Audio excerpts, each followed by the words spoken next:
Bueno, nos quedamos con el tema de los sensores, hablando en la parte, dijimos, tenemos un sensor de ambiente, sensor de cañería y sensor de descarga.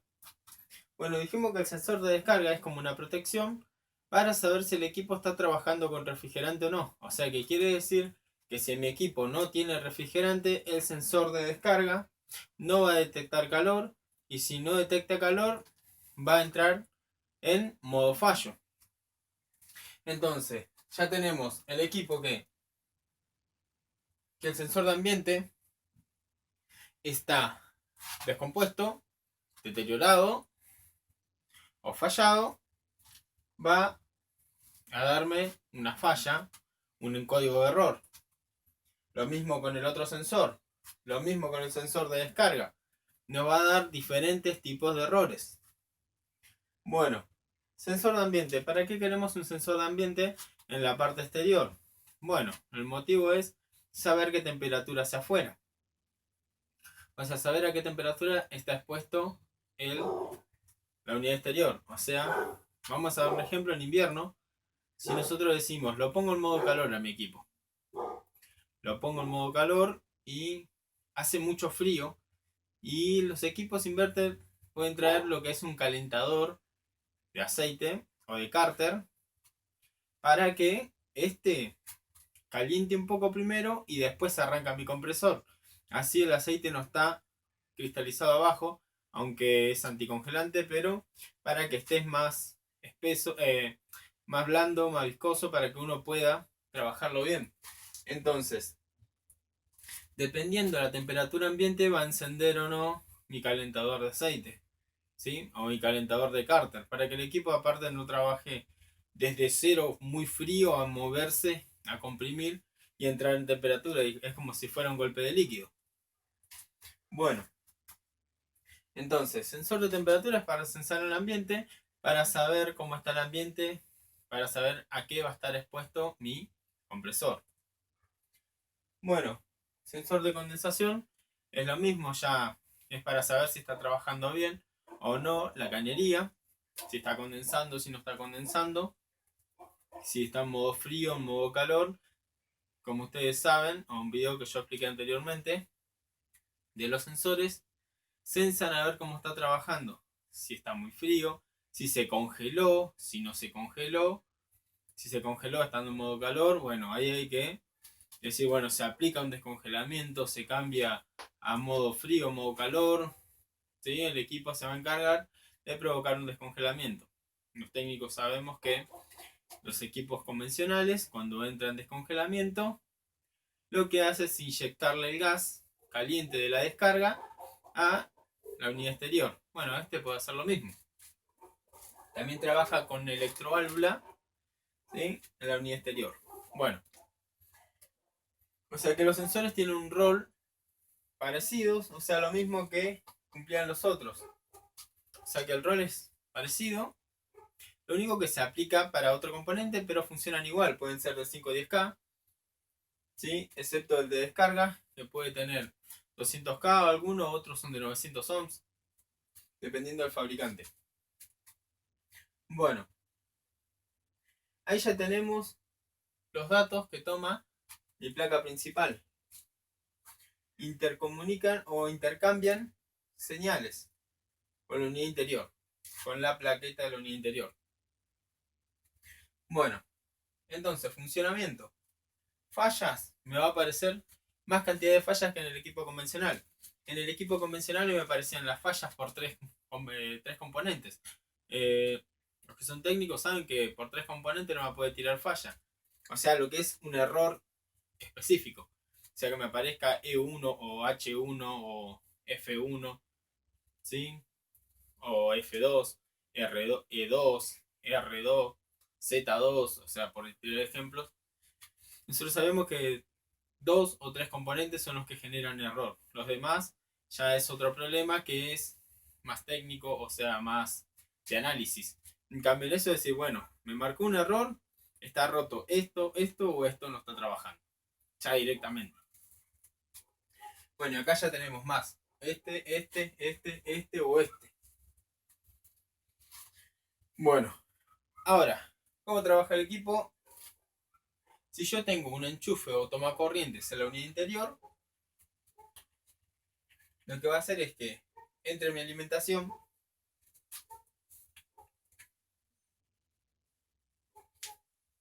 por la unidad interior y acá me mande por L a L, me mande fase o línea, por N me va a mandar neutro.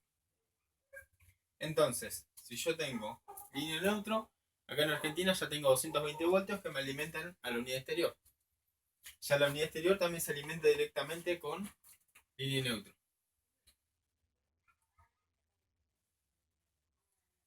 Bueno, ahora tengo plaqueta principal, es la que controla la frecuencia que le vamos a mandar al IPM. Entonces, nivel principal dijimos comunican. ¿Cómo sé yo si la falla está en la comunicación de los equipos? Yo agarro mi tester, técnicos, sabemos usar un tester, una pinza amperométrica multifunción, mido S y L, ¿sí? Porque S son pulsos, o sea, son pulsos de corrientes. Yo lo que tengo que hacer es ponerlo para medir corriente alterna, porque acuérdense que esto es corriente alterna, y el S es señal de pulsos. Entonces yo lo pongo para medir S y neutro, y lo que va a pasar es que me va a medir voltaje oscilando. 1 voltio, 2 voltios, 5, 10, 40, 20, 22, ¿sí? O sea, saltando. Siempre tiene que estar oscilando. Entonces yo digo, bueno, hacemos una cosa. Cortamos el cable de intercomunicación. Corto el cable. Agarro mi tester. Conecto un cable neutro en cualquiera de las dos puntas de la bornera. Si vamos a medir con la unidad exterior, viene a ser ahí. Acá saco el cable y mido con la otra punta del tester.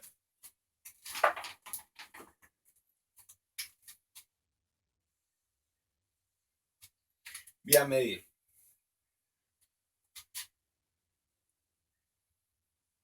Ahí me va a marcar. Si oscila en esta parte, si está oscilando, quiere decir que los pulsos acá están bien. O sea, eso es apenas yo lo enchufo, lo prendo y por un instante me va a oscilar, me va a tirar la señal. Y como no recibe la señal de la unidad interior, va a entrar en modo fallo. Pero en ese instante que yo lo prendí, voy a ver si este me tiraba voltajes. Si este no me tira pulsos, queda fijo en 1 voltio, en 5, o en lo que sea, queda fijo. Quiere decir que hay una falla en la unidad interior. ¿Sí? Hay una falla. Ahora, si acá me oscila, en ese momento que lo encendí, no hay una falla acá, por ahora. ¿Qué es lo que tengo que hacer? O sea, me está dando a entender que la falla, él le está enviando pulsos a la unidad interior, pero la unidad interior no responde. Entonces entra en modo fallo. Ahora vamos a hacer lo mismo. Vamos a colocar uno acá y el otro cable al neutro. No tiene polaridad, así que no hay problema donde conectan el negro o el rojo. Bueno, lo conecté acá. Me tiene que oscilar, como dijimos. 0, 1, 0, 10, 15, 20, 25, 3, 4. ¿Sí? Siempre oscilando. Si me oscila, apenas lo enchufo, lo miro, anda perfecto. Si no me oscila, hay un problema acá. Entonces vamos a analizar, vamos a revisar los sensores, vamos a revisar todo lo que tiene acá. Si directamente acá no hay ningún problema, es decir, tiene que enviarle pulsos. Donde hay un problema no le va a enviar pulsos, ¿por qué? Porque si la plaqueta no recibe la información, no se la puede enviar. ¿Me explico? No le puede enviar información si no la recibe. De si hay algún componente defectuoso o si los componentes están bien, lo que está defectuoso es la plaqueta en el interior. Entonces de esa manera podemos dividir dónde está el problema. Si está acá o si está acá. Bueno. Vamos a dejarlo como estaba.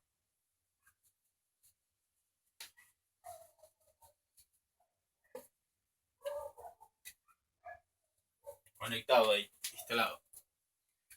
Bueno, ahora vamos a seguir. Si el equipo no prende, vamos a ver que acá tenemos el enchufe, tenemos que medir que nos llegue tensión hacia la unidad interior. Como dijimos acá en Argentina, tiene que ser 220 o hasta 200 va ahí, hasta 200 voltios. Menos 200 ya medio raro y uno que otro equipo quizás prende, pero la mayoría no. No es que necesite tanta corriente, sino para mantener un margen y tener el equipo que nunca le falte corriente. Bueno, siempre vamos a seguir la línea de los cables y vamos a ir a medir que nosotros tengamos la tensión de alimentación de la plaqueta principal.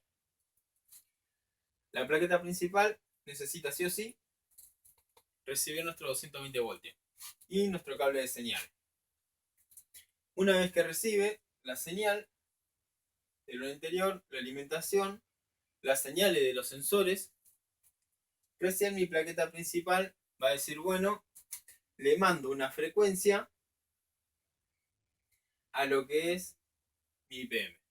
Le va a decir, le va a enviar unos pulsos, que eso se mide en frecuencia, y esa frecuencia va a ser la exacta, vamos a ir de hasta 100 Hz, 100, 110, 120, podríamos llegar al máximo. O sea, si le manda 110 Hz, quiere decir que le está diciendo, encendeme el compresor a toda máquina.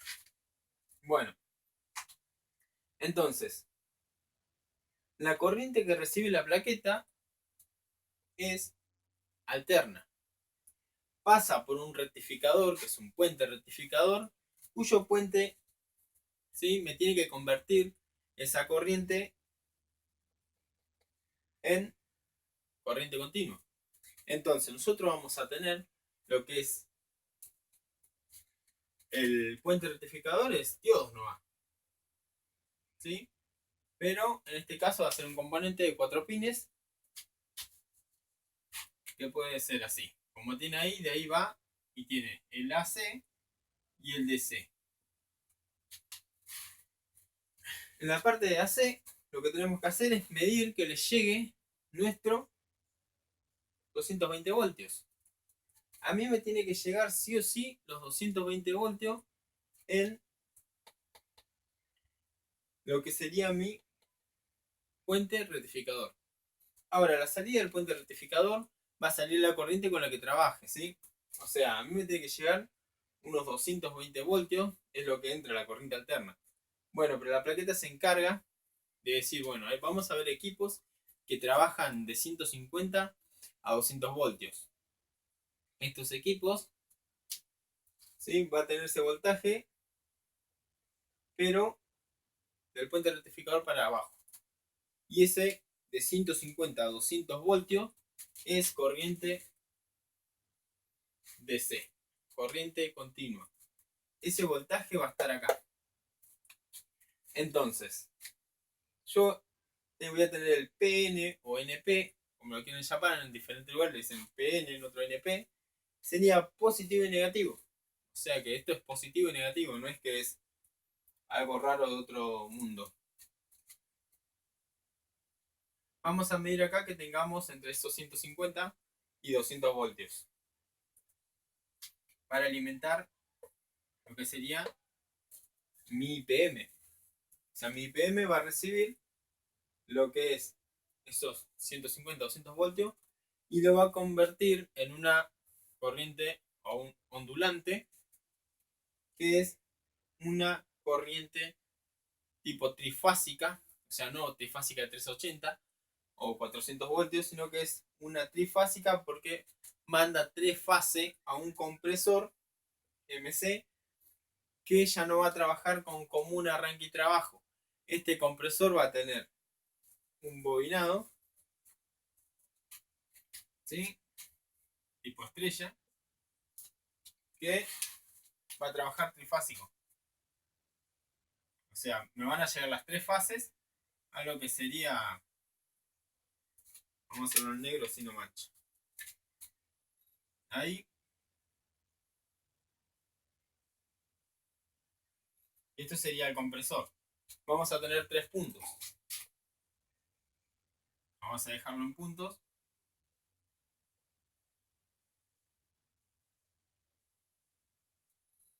Nos va a llegar W.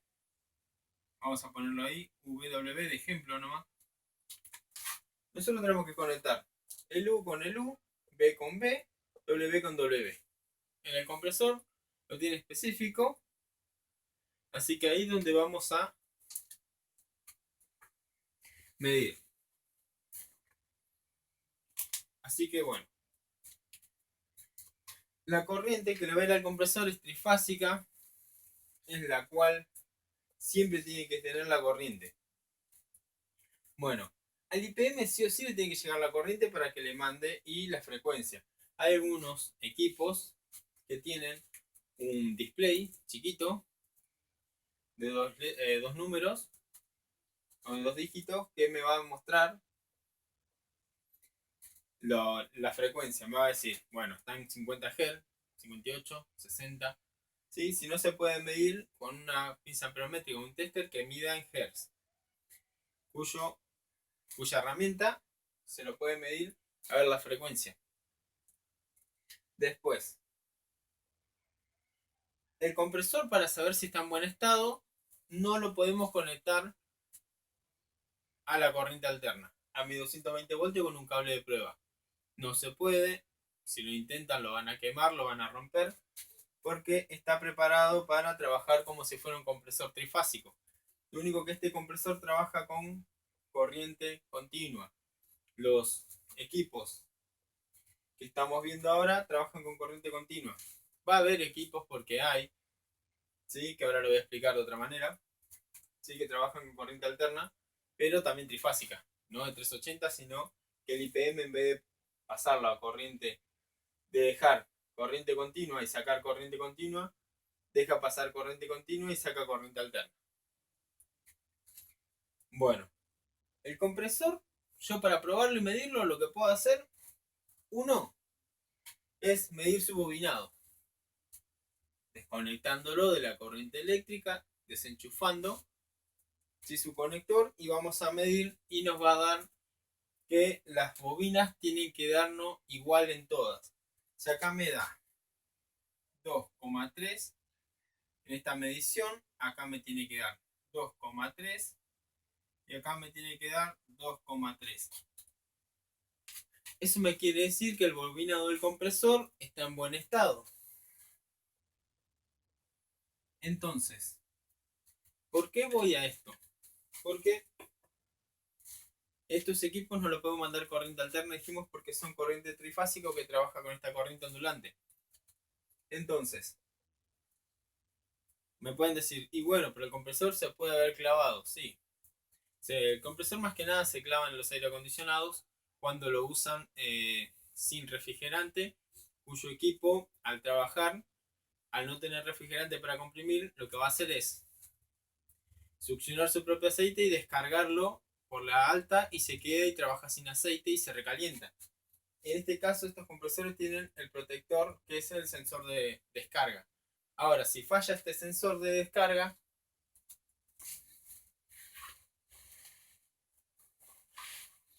y si él falla, el compresor puede, suponiendo que él no está quemado el sensor, no va a aparecer un error quizás.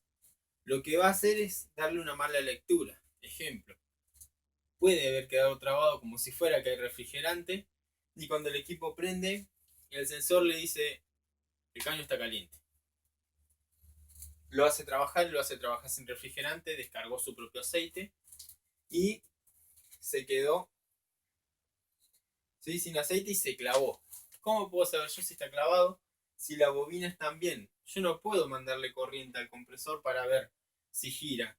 No puedo agarrar, ¿sí?, y medir la corriente a ver si está bien o no. Entonces, si yo quiero realmente probarlo al compresor, lo más caro y lo más económico, como así decirlo, la forma más práctica de no dañar un compresor. ¿Por qué digo más caro? Porque se puede comprar una plaqueta universal, que es cara para un aire acondicionado inverter, y usarla de probador de compresor. Las plaquetas universales tienen la facilidad de que viene una plaqueta principal, que si yo la alimento de 220 voltios, yo le conecto al compresor, la plaqueta universal se la conecta al compresor y el compresor tiene que arrancar. ¿Sí? Así de fácil, las plaquetas universales ya trabajan con una frecuencia fija, no trabajan variando la frecuencia, como lo que hablábamos hoy. Ya trabaja una frecuencia determinada.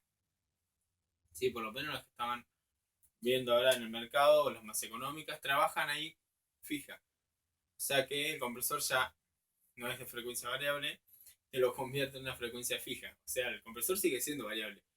La plaqueta ya no varía. Entonces, ya no va a estar tomando tantos datos, sino que me arranca el compresor. Entonces yo digo, bueno, conecto esa plaqueta 220 y con el compresor conectado me tiene que arrancar. Si el compresor no arranca, está clavado. Por eso digo, eso es una forma cara, pero nos da la certeza si el compresor está andando o no. ¿Por qué digo que es caro y a la vez barato? Porque si yo le digo al cliente, el problema está en la plaqueta, el compresor anda porque las bobinas me dan todas 2.3. El cliente compra una plaqueta y sale caro. Lo pongo a andar el equipo, no anda. ¿Qué pasó? El compresor estaba clavado, pero la bobina me dio bien. Sí, pero no se puede girar el compresor con la mano como si fuera un motorcito cualquiera para ver si está clavado.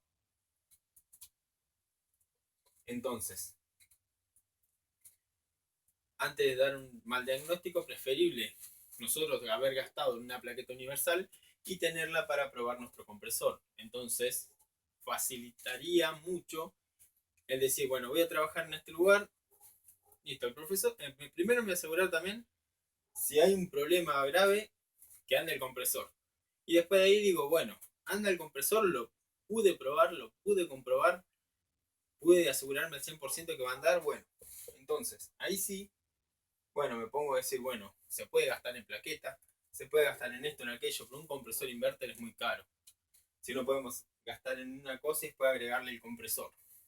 Bueno, seguimos. Entonces, directamente no se le puede poner 220 directo.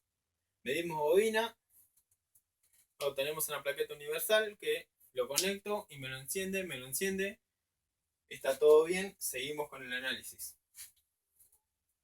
Bueno, el módulo IPM es el módulo que me va a hacer la corriente que dijimos que es ondulante, o sea que es un módulo, es donde está la plaqueta principal, y quizás si tenemos toda una sola plaqueta es donde hay unos capacitores grandotes, que pueden ser de 270 microfaradios, que son grandes. Bueno, eso ahí está, y que tenemos disipador de calor de aluminio, tenemos el módulo IPM, donde está el módulo inteligente que, como dijimos, nos tiene que llegar el NNP, voltaje en corriente continua, y de acá va a mandar la corriente ondulante para el motocompresor. Entonces, la tecnología inverter lo que me cambia no es la forma de mover el refrigerante, porque los que son monosplit trabajan más que nada con capilar, muy pocos se usan válvula expansión electrónica. Más que nada se puede tener un multi-split. Bueno, después el forzador de la unidad exterior, si es un monosplit, por lo general puede ser, según las marcas, un forzador común nomás como el que tienen todos los aires, o quizás otra marca en especial, puede tener lo que es un forzador inverter. O sea, este va a trabajar exactamente igual que el compresor. Va a variar su velocidad para subir y bajar las revoluciones. Si hace demasiado calor en el ambiente, estamos sacando demasiado calor de adentro de la habitación, va a ponerlo al máximo. ¿Sí? Y si la temperatura está más o menos para que no caiga la presión, le va a poner bajar la velocidad. Bueno, lo mismo puede ser en un interior. La mayoría de los equipos tienen forzadores comunes de corriente alterna. Quizás algún Samsung, alguno de esos puede ser que tenga un forzador de y tecnología inverter. Bueno, el multi-split sí o sí va a tener un forzador que varíe la velocidad.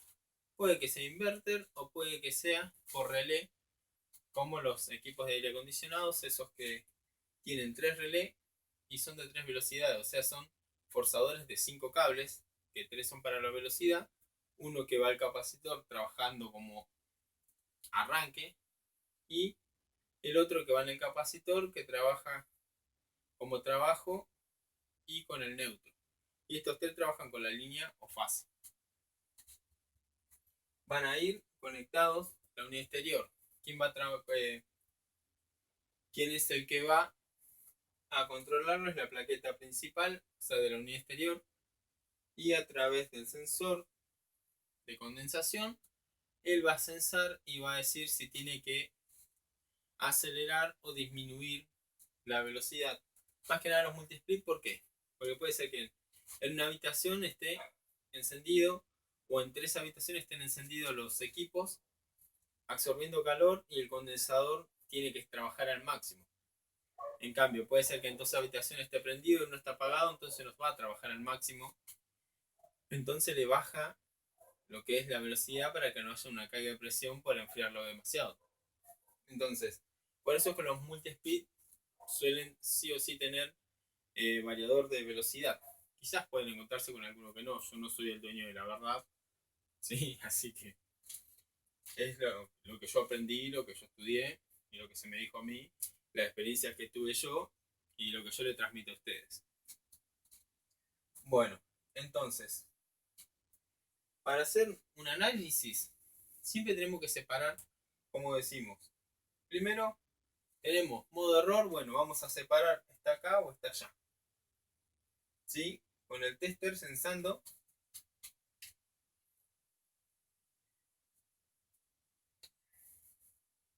que oscile la corriente entre señal y neutro.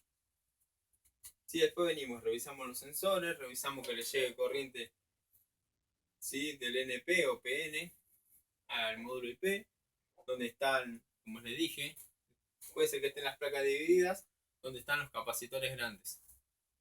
Son filtros, capacitores, como lo conozcan. Bueno, y la frecuencia que están en esos equipos que demuestran cómo va, ¿sí? Subiendo o bajando, dependiendo de la velocidad. Bueno, entonces, cuando un compresor arranca, yo le puedo medir el amperaje, sí. Él va a arrancar de normal, desde 1 amper o menos de 1 amper, quizás 0,9. Se puede ver que van empezando a subir.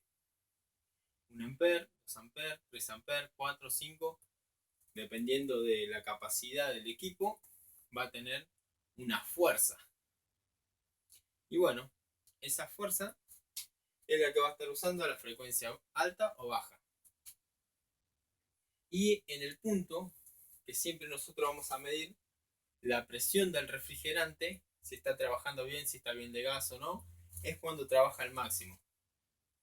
Es decir, pues si ese día no hace tanto calor y yo lo quiero probar, lo agarro con la mano, le transmito mi cuerpo naturalmente tiene más de 30 grados. O sea que para el aire tiene que arrancar, pero a full, a la frecuencia más alta.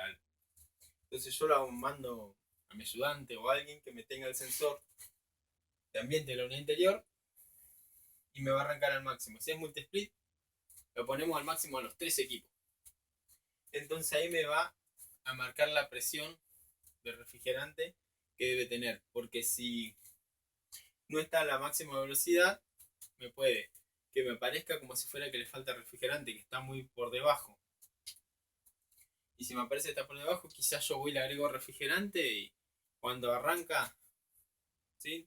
Todos los equipos y al máximo, si fuera un multi-split o un mono-split, se arranca al máximo, el sensor de descarga va a detectar demasiada temperatura y este puede detectar que hay un poco de hielo o mucho frío en la unidad interior o evaporadora. Y este en la descarga va a detectar mucha temperatura y me va a poner en modo fallo. Yo voy a decir, ¿qué pasó? Voy a desarmar todo el equipo. ¿Y qué pasó? El error de introducir refrigerante sin haberlo puesto a trabajar a la máxima potencia. Van a haber equipos que tienen modo de prueba que lo hace trabajar al 100%, que te va a decir el equipo en el manual, bueno, apriete, mantenga apretado, que por 15 minutos va a trabajar a la máxima potencia, eficiencia, y tiene que marcar entre 110 y 120 PSI en R410. Entonces, yo ahí le mido, pero también puedo simularlo yo, no hace falta entrar en modo de prueba. Tan solo darle temperatura al sensor de ambiente, le voy a hacer creer que hace calor y va a entrar a la mayor potencia, y esto lo va a hacer que me dé la presión en PSI que tiene realmente el equipo trabajando o evaporando en ese momento, que debería ser la correcta. Entonces, la presión siempre la misma. La temperatura de evaporación, la misma. Lo único que me va a cambiar es la tecnología. Yo tengo que adaptarme a cómo trabaja esta tecnología. ¿Cómo vamos a empezar? Como le dije, separando el equipo, separando acá, separando allá, viendo cómo están los componentes de este lado,